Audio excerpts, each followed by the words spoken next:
Carta Berita Daerah dalam Bahasa Minang ke ruang dengar Anda.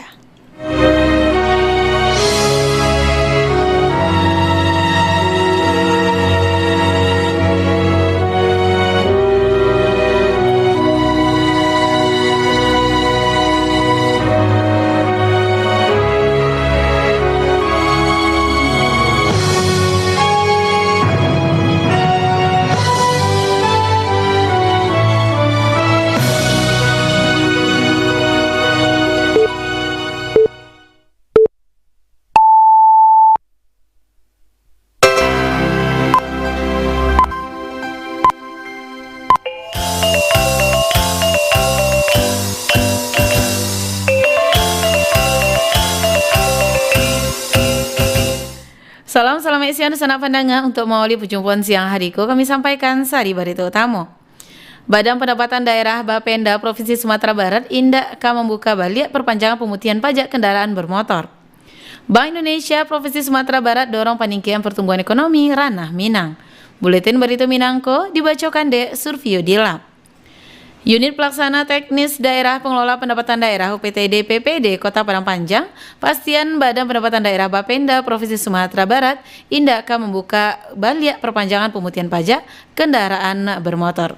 Berikut Alwan Ahmad Fauzan menurunkan laporannya. Unit Pelaksana Teknis Daerah Pengelolaan Pendapatan Daerah UPTD PPD Kota Padang Panjang mengungkapkan kebijakan masuk perpanjangan pemutihan pajak kendaraan bermotor Provinsi Sumatera Barat tahun 2025 indah akan kembali terulang dalam waktu dekat, alias ala final ditutup pada 30 September 2025 setelah diputuskan pemerintah Provinsi Pemprov Sumatera Barat. Halko diungkapkan Kepala UPTD PPD Kota Padang Panjang Syafnur usai dikonfirmasi RRI perihal peluang perpanjangan masa pembayaran pajak kendaraan di Samsat Padang Panjang jelang akhir tahun 2025 baru-baruko. Karena menurut Syafnur, pihaknya hanya sebagai perpanjangan tangan pelaksanaan pemungutan pajak daerah dari sektor kendaraan bermotor di bawah Bapenda Provinsi Sumatera Barat sebagai leading sektor. Benar sekali Pak Alwan. Iya. Bahwa kami di Samsat Padang Panjang persisnya ini bagian dari unit pelayanan teknis di Bapenda di Provinsi Sumatera Barat. Apapun kegiatan-kegiatan yang kami laksanakan sekaitan dengan layanan kami kepada masyarakat itu merujuk kepada kebijakan yang ditetapkan oleh Bapenda Provinsi Sumatera Barat. Dan sampai saat ini belum ada informasi atau kabar yang berkaitan dengan perpanjangan di periode selanjutnya, Pak Alwan. Diketahui UPTD PPD Padang Panjang sebelumnya Alam mencatatkan realisasi sagadang 70,72% per 30 September 2025. Realisasi itu berasal dari pajak kendaraan bermotor sagadang 9,6 miliar rupiah dari target 12,9 miliar rupiah di sepanjang tahun 2025. Sedangkan untuk persentase secara unit dicatatkan sebesar 83,02% dan diakui UPTD PPD Padang Panjang lebih tinggi dibandingkan realisasi pajak kendaraan bermotor Kiniko. Dari Kota Padang Panjang, Alwan Ahmad Fauzan, RRI Bukit Tinggi melaporkan. Pemerintah Kabupaten Pasaman Barat menyediakan sejumlah komoditi pangan murah bagi masyarakat dengan menggelar pangan murah di halaman kantor Dinas Ketahanan Pangan Satampai. Sekretaris Daerah Pasaman Barat Dodi San Ismail menyatakan kegiatanku dalam rangka memperingati Hari Pangan Sedunia. Mudah-mudahan masyarakat terbantu memperoleh pangan dan haragonya di bawah harago pasar. Dodi menambahkan gerakan pangan murah yang dilaksanakan Pemkab Pasaman Barat berupaya memastikan supaya masyarakat dapat memperoleh bahan pangan pokok dan haragonya terjangkau, khususnya menjelang akhir tahun dan menghadapi potensi gejolak harago. Berita selanjutnya di sana, Kantor Perwakilan Wilayah KPW Bank Indonesia Provinsi Sumatera Barat dorong peningkatan pertumbuhan ekonomi ranah Minang dan kini kondisinya mulai melambai.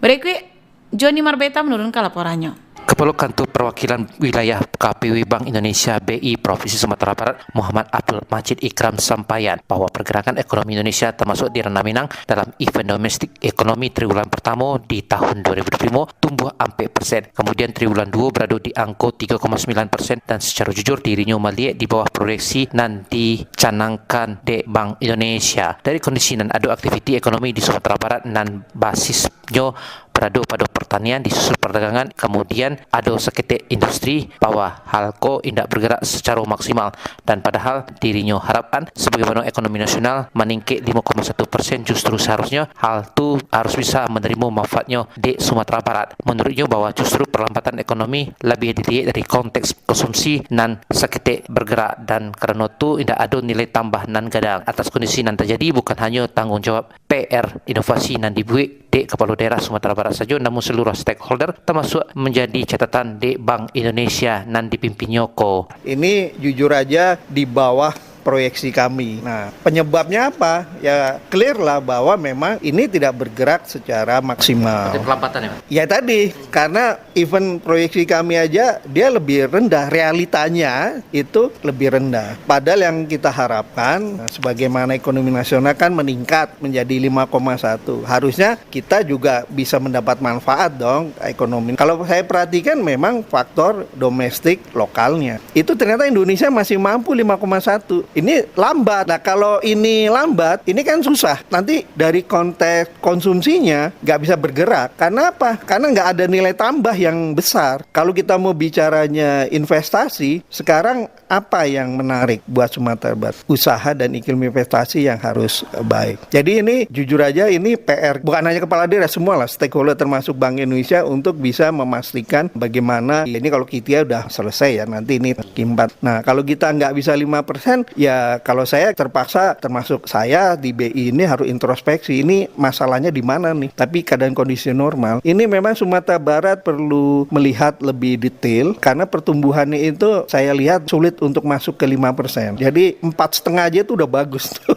Seluruh ya 19 kabupaten kota harus bisa bersinergi. Dalam kaitan dengan keberadaan tim akselerasi ekonomi dan alah dibentuk Gubernur Provinsi Sumatera Barat bersama Sekda dan BI selaku anggota pada September 2025 diharapkan menaikkan pertumbuhan ekonomi dan jika indak dinaikkan breakthrough dari sektor peningkatan pariwisata dan tiba juga akan sulit mencapai 5,0% sesuai menjadi target pertumbuhan nasional. Juga Bank Indonesia Sumbar alah menyampaikan pada pemerintah daerah di siko apakah dapat mengupayakan dana transfer perantau Minang dana abadi berupa puro nagari bisa dongkrak ekonomi di Sumatera Barat dan dirinya menyinggung bahwa kini dana dikucurkan pemerintah 200 triliun rupiah berada di Bank Indonesia dan disebar pada Bank Himbara dan Sumatera Barat seindahnya bisa memanfaatkan 5 triliun rupiah di samping memanfaatkan potensi pertanian Gambia kini sedang booming di Kabupaten 50 kota namun alur dioptimalkan keberaduannya. Joni Marbita mengabat untuk berita Minang pada siang hari ko.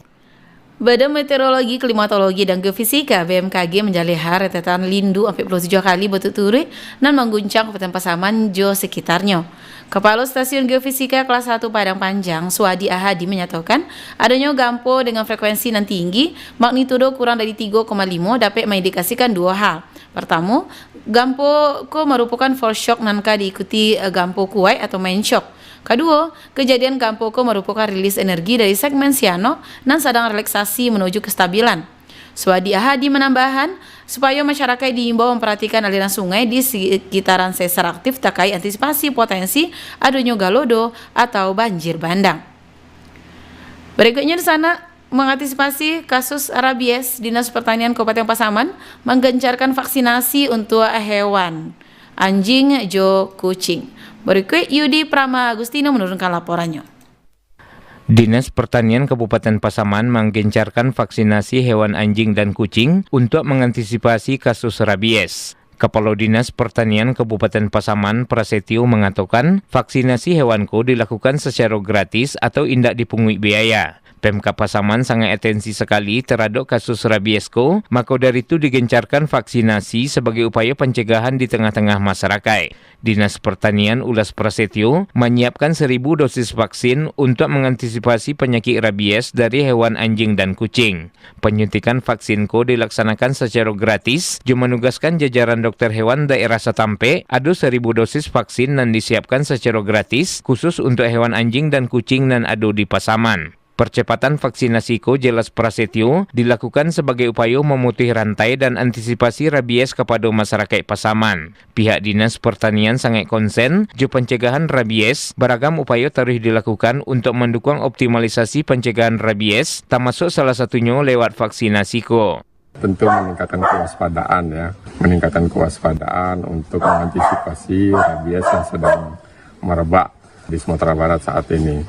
Kita sudah mengirim surat ke wali-wali nagari maupun ke camat serta petugas-petugas peternakan kita di lapangan untuk menghimbau para masyarakat yang mempunyai ternak anjing yang khususnya itu untuk melakukan suntik rabies. Prasetyo menambahkan, hingga kiniko realisasi vaksinasi terhadap hewan telah mencapai 1.000 dosis dan Dinas Pertanian menyiapkan vaksin lanjutan agar pasaman zero kasus rabies. Saatko ada sekitar 5.000 ekor hewan penular rabies atau HPR dan menjadi konsentrasi pengawasan daerah rawan rabies biasanya di Kecamatan Duokoto dan Rau, luasan sebaran hewan penular rabies tak banyak, namun sampai saatko alun ditemukan kasus rabies di wilayah Kabupaten Pasaman. Yudi Prama Agustino melaporkan. Komitmen untuk memastikan seluruh masyarakat mendapatkan perlindungan kesehatan tarikh diujian BPJS Kesehatan bersama pemerintah Kota Bukit Tinggi. Kepala BPJS Kesehatan Cabang Bukit Tinggi Haris Prayudi menyatakan penandatanganan adendum indah sekedar seremoni, melainkan bentuk nyata keseriusan kedua belah pihak dalam memperkuat langkah bersama menuju masyarakat yang sehat, jo talindungi. Haris menambahkan penandatanganan merupakan wujud nyata komitmen 100 sinergi nantari tajalin arek antara BPJS Kesehatan dan pemerintah daerah Kota Bukit Tinggi dalam mewujudkan masyarakat yang sehat, produktif, jo talindungi. Berikutnya di sana melalui layanan lapor pemerintah Kota Padang menunjukkan komitmen dalam mewujudkan pelayanan publik dan capek, responsif, serta berpihak kepada masyarakat. Kita dengarkan laporan langsung dari Nofri. Program nomor layanan lapor yang dihadirkan pemerintah Kota Padang Panjang adalah membuktikan efektivitasnya dalam menindaklanjuti aduan warga. Wali Kota Padang Panjang Hendrianis Kepatang mengatakan sejumlah laporan yang masuk langsung ditangani oleh instansi terkait, menunjukkan komitmen pemerintah dalam mewujudkan pelayanan publik dan capek, responsif, serta berpihak kepada masyarakat. Dirinya menuturkan langkahku dilakukan agar aktivitas masyarakat, baik lalu lintas, pendidikan, maupun ibadah, dapat berjalan lancar tanpa terganggu. Hendrianis menyampaikan apresiasi atas partisipasi masyarakat dan aktif menggunakan layanan lapor. Hendrianis juga mengajak masyarakat untuk tidak ragu menyampaikan keluhan, aspirasi, maupun ide pembangunan melalui kanal resmi lapor di nomor WhatsApp 0811 6656 700 Sarato 0811 6603 3003. Dirinya juga berharap masyarakat dapat kawal bersama pembangunan kota ko. Sarato tidak ragu untuk melaporkan masalah yang dihadapi. Jadi semua warga bisa akses tuh apa aja kebutuhan mereka. Contohnya mau ngadu ini ya sama lah kayak daerah lain, cuma ini versi mininya Kota Padang Panjang. Lapor bahwa dan masyarakat lebih mudah untuk mengakses kebutuhan mereka, mengakses informasi, memberikan tanggapan kebutuhan mereka apa. Wali Kota menambahkan, jo adanya layanan lapor, pemerintah Kota Padang Panjang menunjukkan komitmennya dalam mendengar langsung aspirasi masyarakat serta mewujudkan pelayanan publik dan lebih baik. Laporan sekecil apapun sangat berarti demi terwujudnya Padang Panjang dan lebih baik. Nofri melaporkan. Pemerintah Kota Bukit Tinggi menjadi salah satu daerah 109 pemerintah daerah yang menandatangani perjanjian kerjasama PKS optimalisasi pungutan pajak pusat jo daerah bersama Direktorat Jenderal Pajak DJP dan Direktorat Jenderal Perimbangan Keuangan DJPK Kementerian Keuangan. Wali Kota Bukit Tinggi Ramlan Numatias menyatakan perjanjian kerjasama sangat baik untuk transparansi serta optimalisasi pajak daerah, sehingga setiap wajib pajak dapat memenuhi kewajibannya dalam membayar pajak yang berpengaruh positif pada kondisi fiskal daerah. Ramlan Numatias Baro melalui kerjasama memperkuat pertukaran dan pemanfaatan data perpajakan, pengawasan bersama terhadap kepatuhan wajib pajak, serta peningkatan kapasitas aparatur daerah di bidang perpajakan. Berita terakhir di sana, pemerintah Kabupaten 50 Kota menggelar sosialisasi imunisasi zero dose sebagai upaya memastikan seluruh anak mendapatkan perlindungan kesehatan sejak dini. Irsyad menurunkan laporannya. Bupati Kabupaten 50 Kota membuka kegiatan sosialisasi intervensi pelaksanaan imunisasi zero dose di gedung TPA Masjid Istiqomah Nagari Andaleh, Kecamatan Luak. Kegiatan serupa juga digelar di kantor camat Situjuan Limonagari. Bupati 50 Kota Safni dalam arahannya menyampaikan pentingnya kolaborasi seluruh pihak dalam menjaga kesehatan generasi penerus bangsa. Dirinya menegaskan bahwa pelaksanaan imunisasi tidak hanya menjadi tanggung jawab tenaga medis, tetapi juga seluruh lapisan masyarakat. Menurutnya, kegiatan imunisasi merupakan wujud kepedulian terhadap masa depan anak-anak agar tumbuh sehat juga terlindungi dari berbagai penyakit. Bupati mengajak masyarakat untuk bersama-sama mendukung juga menyukseskan program imunisasi zero dose di Kabupaten 50 Kota. Bupati Safni menambahkan bahwa keberhasilan program imunisasi akan membagikan dampak gadang terhadap kualitas sumber daya manusia di masa depan.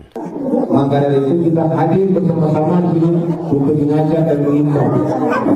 Karena kesehatan anak-anak kita adalah tanggung jawab kita bersama, bukan tanggung jawab Bapak Ibu saja, tanggung jawab Pak Wali, tanggung jawab Pak Kapolres, Pak Danram, tanggung jawab bersama juga. Di mana daerah yang mereka pimpin, dia pasti ingin masyarakatnya sehat. Hubungan cerdas anak-anak itu harapan kita bersama.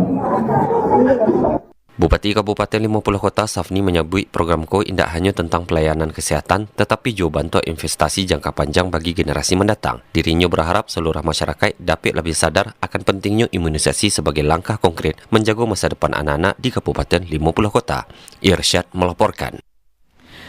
Yolanda Sana, sekian berita daerah Bahasa Minang siang hari ke Minggu 19 Oktober 2025.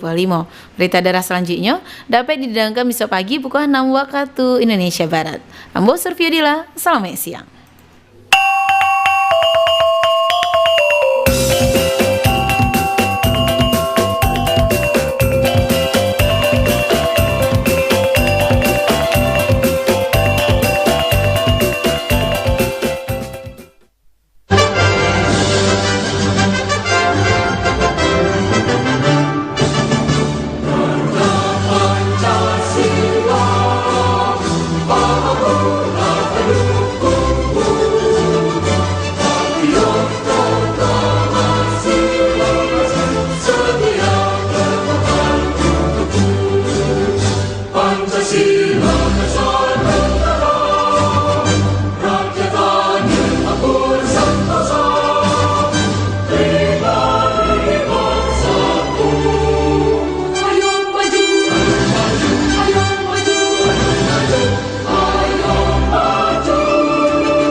Anda masih bersama Pro 1 RRI Bukit Tinggi, 97,2 FM, kanal informasi dan inspirasi.